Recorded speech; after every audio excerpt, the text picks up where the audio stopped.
I was always drawn to the serene, isolated stretches of road that wind through the countryside. There's something about those quiet, winding paths beneath a canopy of trees that provides an escape from the chaos of daily life. But that night, the familiar sense of peace was overtaken by an unsettling eeriness.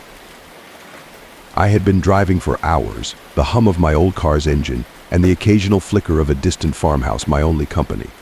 The moon hung high, casting an ethereal glow over the landscape. The road I was on twisted through an expanse of dense woods, a path I had taken countless times before.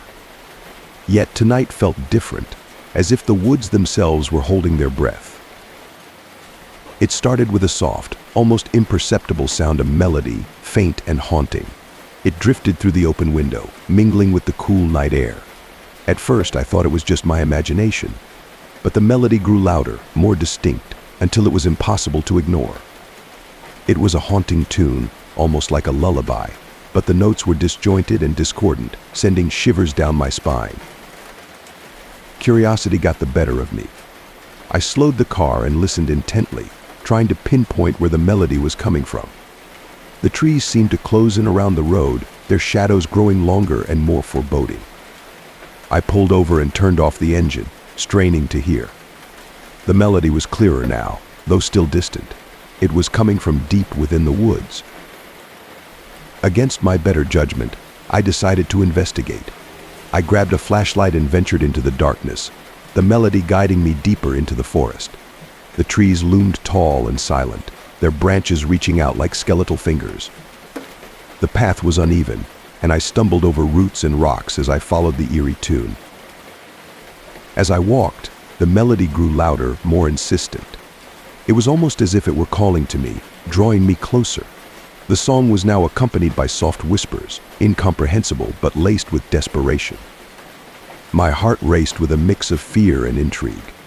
I felt as though I were being led into something dark and unknown. Suddenly, the melody stopped. The abrupt silence was deafening, more terrifying than the haunting tune. I stood frozen, the flashlight trembling in my grip.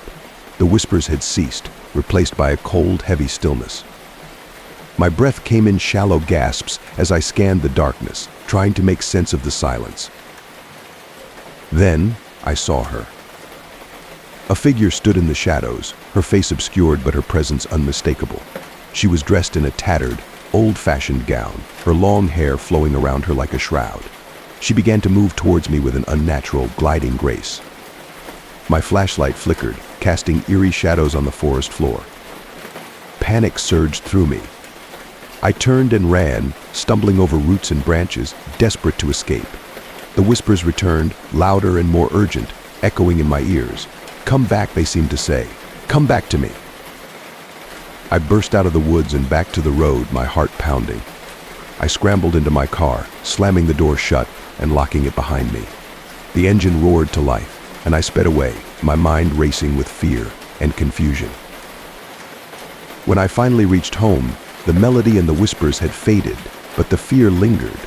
I tried to dismiss the events as a nightmare, but the image of that ghostly figure remained etched in my mind.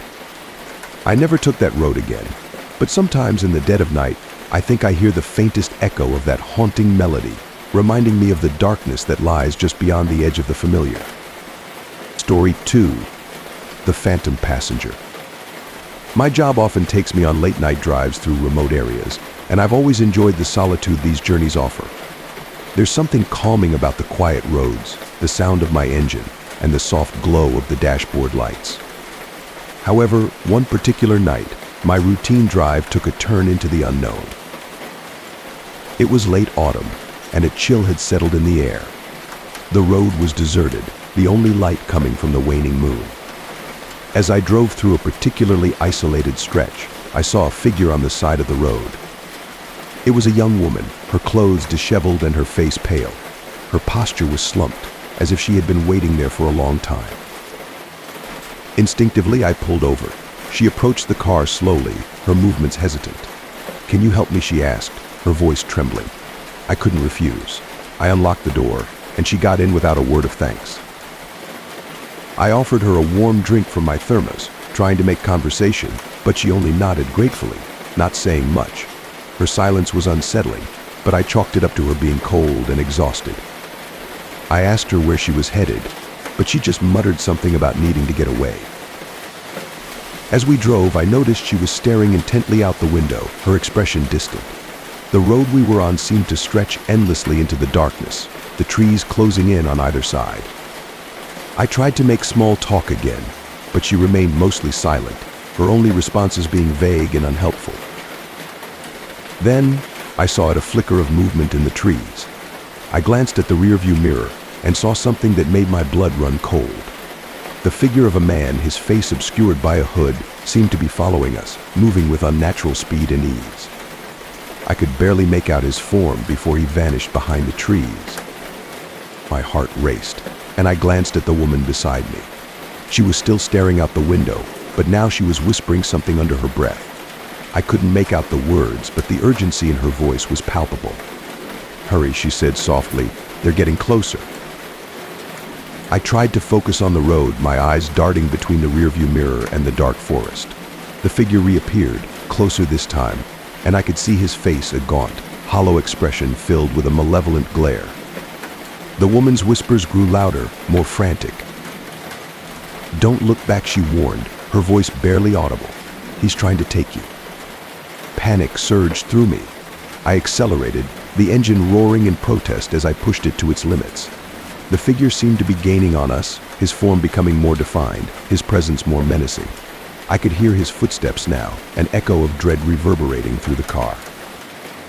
Desperate, I took a sharp turn onto a less traveled road, hoping to lose him. The car skidded, and the tires squealed as I struggled to maintain control. I glanced at the woman. Her face was now twisted in a look of terror, her eyes wide and pleading. "Please," she said, "stop the car. He'll get us both if we don't." I didn't know what to believe, but I couldn't ignore the fear in her voice. I slammed on the brakes, coming to a screeching halt. The woman immediately leapt out of the car and ran into the woods, disappearing into the darkness. I watched in horror as the figure emerged from the trees, his gaze fixed on me. I couldn't see his face clearly, but the hatred in his eyes was unmistakable. He began to approach the car, moving with a deliberate, menacing pace. I threw the car into reverse and sped away, the figure fading into the darkness behind me. My heart was pounding, my mind racing with fear and confusion. When I finally reached a safe spot and stopped, I checked the back seat. The woman was gone.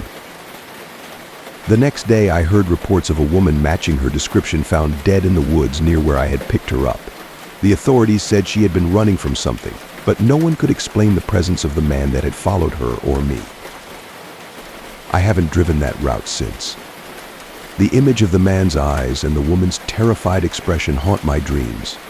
Every time I drive at night, I can't help but glance nervously at the rearview mirror, half expecting to see that figure staring back at me from the darkness.